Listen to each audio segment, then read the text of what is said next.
the family meeting my parents called to finalize the arrangement. My father folded his hands and said, "We're all agreed then.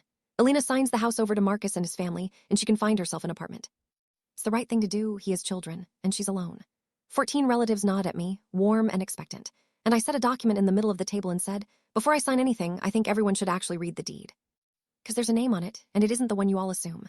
Let me back up.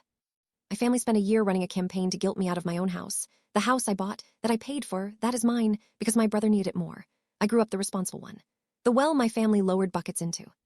My brother Marcus was the bucket, the charming one, the struggling one, whose problems were always everyone's job. When Marcus needed something, the family mobilized. When I needed something, I was reminded how capable I was, how self-sufficient. So I built my whole personality around needing nothing, to earn love. And I did land on my feet.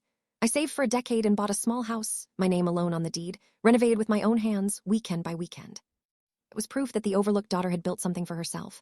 Then Marcus hit a rough patch, real trouble, 2 kids, a lease he couldn't afford. And my family didn't want to help Marcus. They wanted a solution.